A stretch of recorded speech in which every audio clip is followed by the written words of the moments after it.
Chapter 1 print function. हम अपना Python का क्रैश कोर्स जो है वो प्रिंट फंक्शन से स्टार्ट करेंगे, क्योंकि प्रिंट फंक्शन जो है वो बेसिकली हर प्रोग्राम में ज़रूरत पड़ेगा। छोटे से छोटे प्रोग्राम में भी हमें प्रिंट फंक्शन का काम है, और हमारा जो क्रैश कोर्स है वो इस तरीके से हमने डिज़ाइन करा है कि हर प्रीवियस चैप्टर जो है वो आपको नेक्स्ट चैप्टर के लिए तैयार करे। तो हम लोग स्टेप बाय स्टेप आगे जाएंगे। प्रिंट फंक्शन का बेसिकली काम क्या है? प्रिंट फंक्शन आपके आउटपुट के को दिखाने के लिए काम में आता है। दैट मीन्स मैं किसी भी तरह की स्टेटमेंट को अगर अपनी स्क्रीन में प्रिंट करना चाहता हूँ, किसी तरह की वैल्यू को, वहाँ पे हमारा प्रिंट फंक्शन काम आता है। बाकी ये सब चीज़ें बोलने से समझ नहीं आएंगी, जैसे जैसे हम लोग कोड करते रहेंगे वैसे वैसे हमें समझ आता रहेगा। कोड को समझाने के लिए हमने प्रेजेंटेशन का इस्तेमाल करा है, जिसमें आप देख सकते हैं कि लेफ्ट हैंड साइड पे कोड है और राइट हैंड साइड पे उसका आउटपुट। इससे फ़ायदा ये होगा कि हम लोग अपने हर प्रोग्राम, हर कोड को लाइन बाय लाइन एक्सप्लेन कर सकते हैं और समझ सकते हैं। क्योंकि प्रोग्राम को एक बारी में पूरा का पूरा अगर रन करेंगे तो उसमें अक्सर कन्फ्यूजन क्रिएट हो जाती है। तो प्रेजेंटेशन यूज़ करके हम लोग हर एक सिंगल लाइन, सिंगल एलिमेंट का जो इफेक्ट है हमारे आउटपुट पे, उसको हम समझने की कोशिश करेंगे। जैसे अगर हम टाइप करते हैं प्रिंट हेलो वर्ल्ड और फिर हम इसको रन करते हैं, तो जो आउटपुट है वो हमें मिलेगा हेलो वर्ल्ड। आउटपुट विंडो पे हेलो वर्ल्ड प्रिंट हो जाएगा। एक और एग्जांपल देखते हैं। अगर मैं रन करता हूँ प्रिंट एवेंजर्स असेंबल, इसको रन करता हूँ मैं, तो हमारे आउटपुट विंडो में एवेंजर्स असेंबल प्रिंट हो जाएगा।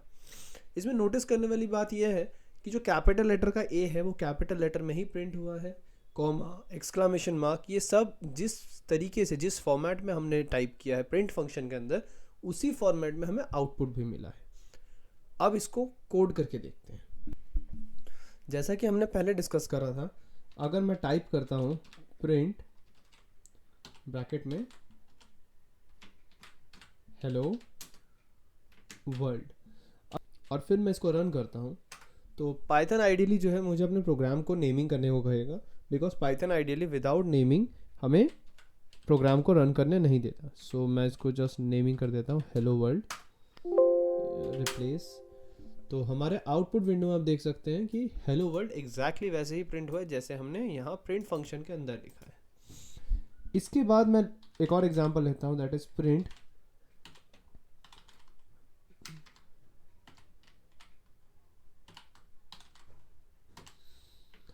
अवेंजर्स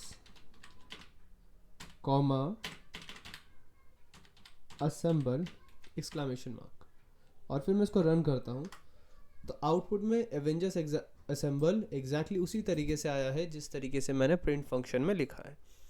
अगर मैं यहाँ सामने हैशटैग यूज़ करता हूँ और फिर रन करता हूँ, तो आप देख सकते हैं कि हैशटैग भी यहाँ पे प्रिंट हुआ है। या सपोज कॉमा हटा के अगर मैं डॉलर का सिंबल यूज़ करता हूँ देन रन करता हूँ, तो ये एग्जैक्टली उसी तरीके से प्रिंट होगा जिस तरीके से आपने प्रिंट फंक्शन के अंदर अपना जो स्टेटमेंट है डाला है। जैसे अगर मैं यहाँ पे लिख देता हूँ प्रिंट और दिस इज पाइथन स्कल और फिर रन करता हूँ, तो आउटपुट वैसे ही आएगा। अच्छा, यहाँ नोटिस करने वाली ये बात है कि हेलो वर्ल्ड जो है वो बार बार हमारे आउटपुट स्क्रीन में प्रिंट हो रहा है। ऐसा इसीलिए क्योंकि मैं जितनी बार भी अपने प्रोग्राम को रन करूँगा वो program top to bottom read होगा। इसका मतलब कंप्यूटर जो है वो मेरी फर्स्ट लाइन को सबसे पहले रीड करेगा, उसके बाद सेकेंड लाइन, और उसके बाद की लाइन, ऊपर से नीचे ये सारी लाइंस को एक एक करके रीड करता हुआ आएगा। जितनी बार मैं इस प्रोग्राम को रन करूँगा उतनी बार ये जो स्टेटमेंट्स है ये एग्जीक्यूट होंगे। बात करते हैं वेरिएबल्स की। बेसिकली हमारे स्टोरेज में जब हम कोई वैल्यू स्टोर कर रहे हैं तो उस वैल्यू को एक्सेस करने के लिए हमें उस लोकेशन को कुछ नेमिंग करना पड़ता है। दैट मीन्स कि अगर मैं एक ब्लॉक लेता हूँ अपने स्टोरेज में और उस ब्लॉक को नाम देता हूँ ए, और फिर मैं उसको कोई वैल्यू देता हूँ, तो उस केस में मैं अगर ए को कॉल करूँगा तो मुझे वो वैल्यू मिल पाएगी। ठीक है, एग्जाम्पल देखते हैं। अगर मैं लिखता हूँ a इज इक्वल्स टू 10, तो इसका मतलब ये हुआ कि a जो है वेरिएबल है, मतलब इस नाम का एक ब्लॉक है हमारे स्टोरेज में जिसमें वैल्यू आई है 10।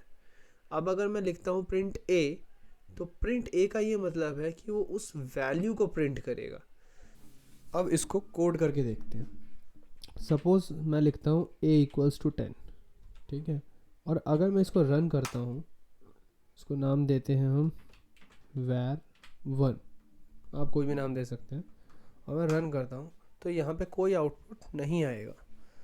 क्यों नहीं आया? बिकॉज a को तो हमने 10 की वैल्यू दे दी, बट हमने ये डिस्कस करा था पहले भी कि विदाउट प्रिंट फंक्शन किसी भी तरह का आउटपुट हमें नहीं मिलेगा। हम चाहे तो यहाँ पे चेक कर सकते हैं डायरेक्ट कंसोल पे a लिख के कि a को एक्चुअल में 10 की वैल्यू मिल गई है, बट वो वैल्यू प्रिंट नहीं हुई है। अब यहाँ पे हम कोड में लिखते हैं प्रिंट a, ठीक है। तो अगर मैं प्रिंट a लिखता हूँ और फिर रन करता हूँ तो a की वैल्यू प्रिंट होगी। बट यहाँ नोटिस करने वाली बात यह है कि यहाँ पे हमने डबल कोटेशन यूज़ नहीं करा है, क्योंकि अगर मैं यहाँ पे डबल कोटेशन यूज़ करूँगा तो यहाँ पे a की वैल्यू प्रिंट नहीं होगी, बल्कि सिर्फ a प्रिंट होगा, क्योंकि कंप्यूटर को लगेगा कि मैंने a प्रिंट करने के लिए बोला है। a is not a variable in this case. But अगर मैं डबल कोटेशन हटा देता हूँ तो कंप्यूटर को पता चलेगा कि a जो है एक वेरिएबल है और हमें उसकी वैल्यू प्रिंट करनी है, दैट इज़ 10, ठीक है।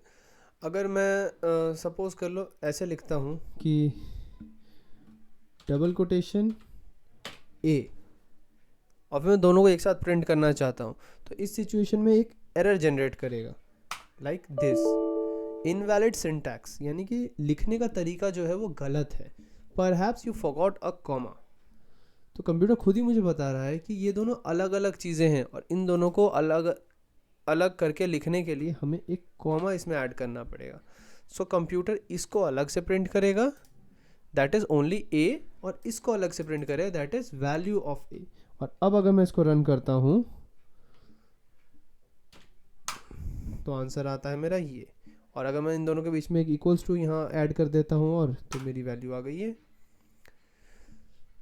इसी सिचुएशन में अगर सपोज मैं प्रिंट हटा देता हूँ और यहाँ पे एक और वैल्यू डालता हूँ b इज इक्वल्स टू 5, और फिर मैं लिखता हूँ print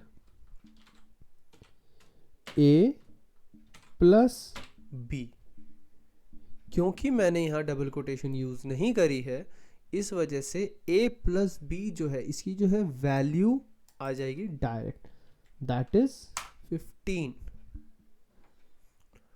a plus b solve होके यहाँ पे आ रहा है, ठीक है। अगर मुझे दोनों को अलग अलग प्रिंट करना है then I have to use a comma. इस केस में ये दोनों वैल्यूज़ अलग अलग प्रिंट होंगी। और let's do one thing, double quotation के अंदर मैं लिखता हूँ the sum of a and b comma a plus b। Easy था। अगर मैं रन करता हूँ तो मुझे ये मिल रहा है the sum of a and b is equals to 15।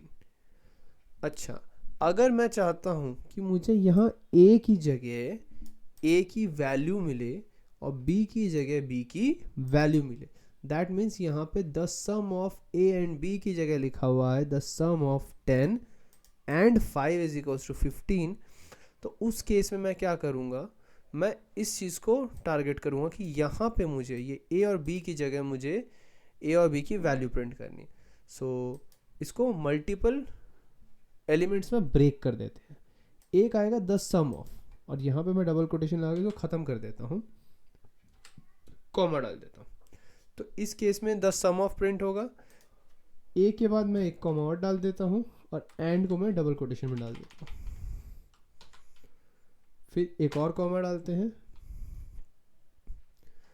और फिर बी के बाद कॉमा और यहाँ पे डबल कोटेशन एक और, ठीक है। अगर आपको दिखाई दे रहा है ये, तो पहले द सम ऑफ प्रिंट होगा, फिर ए की वैल्यू प्रिंट होगी, फिर एंड प्रिंट होगा, फिर बी की वैल्यू प्रिंट होगी, फिर इक्वल्स टू प्रिंट होगा, फिर ए प्लस बी की वैल्यू प्रिंट होगी।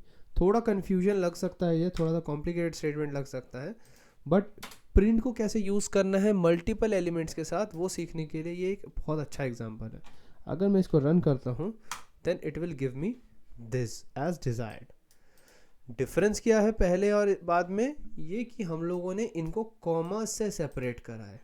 हर एलिमेंट के बाद कॉमा आएगा, कॉमा को देख के कंफ्यूज नहीं होना है। कॉमा हमेशा हर दो एलिमेंट के बीच में एक कॉमा आएगा। जैसे कि ये स्टेटमेंट है, ये वैल्यू है, दोनों के बीच में कॉमा है, ये वैल्यू है, ये स्टेटमेंट है, दोनों के बीच में कॉमा है। ठीक है।